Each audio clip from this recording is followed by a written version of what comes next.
Ar matėte ežį? Tai labai naudingas žvėrelis.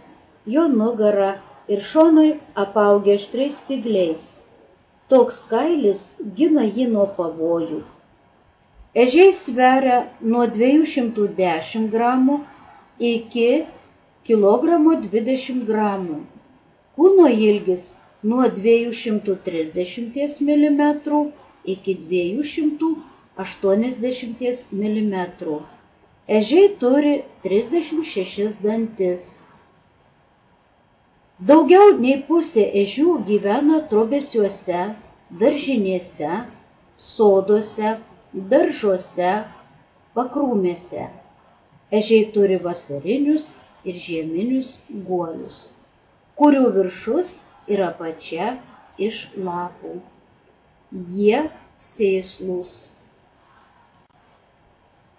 Ežio kūnas storas, kaklas trumpas, beveik nežymus, galva gana didelė ir protinga. Smailėjantis snukutis baigiasi trumpu, judriu šnipeliu. Akys mažos, smalsios, tamsios spalvos, palenktos į priekį ausis nesiekia akių ir neužstoja vaizdo jam. Uodega maža, kojos trumpos ir greitos, letenos penkiapirštės su ilgais ir aštriais nagais. Maisto eina ieškoti temstant ir naktį. Poravimosi metu patinai nueina iki 3 km. Daug jų sutraiško automobiliai. Kovo-balandžio mėnesį susiporavę po 6-7 savaičių ežiukai susilaukia nuo 1 iki 9 minkštais spygliukais apaugusių jauniklių. Kartais patelės perneša juos į saugesnes vietas. Štai kaip atrodo ežiuko jaunikliai.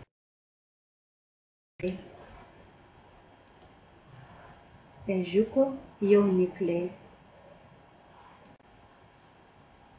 Ežiai žiemoja lapų, žabarų krūvose, šiauduose, duobėse, kluonuose. Žieminis guolis didelis, išklotas žolėmis. Toliau urvas, o jo gale lizdas. Ežiuko kūne rudenį susikaupia daug riebalų.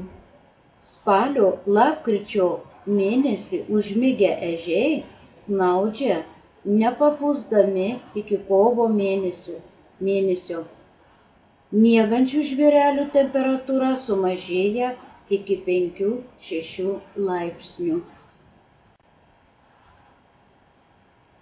Ežys minta įvairiais smulkiais gyvūnais, drugių lervomis, vabalais, sliekais, moliuskais, varlėmis, driežais ir net gyvatėmis.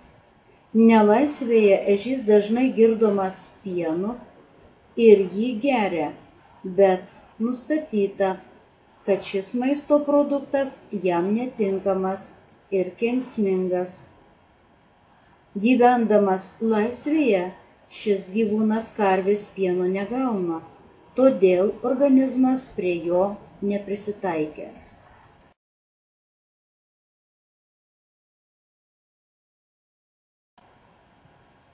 Ežio maistas – driežai, gyvatėmis. Klaidingai manoma, kad gyvatės nuodai ežio neveikia. Ežys išvengia gyvatės nuodų savo vikrumu.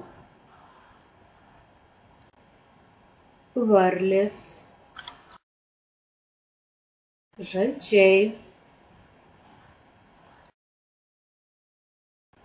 medžių sėklos, kirmėlės, pelės. Daug kas tiki, kad ežys renka obuolius, grybus ir pasmeigęs juos ant nugaros spyglių nešasi į savo guolį žiemai. Tai netiesa. Ežys yra vabzdžiaėdis gyvūnas, todėl augalinis maistas jo nedomina. Kartą einant žalio miško takučiu, pamačiau aš daug ežių. Tokių mažyčių ir dygliuotų, ir simpatiškai gauruotų.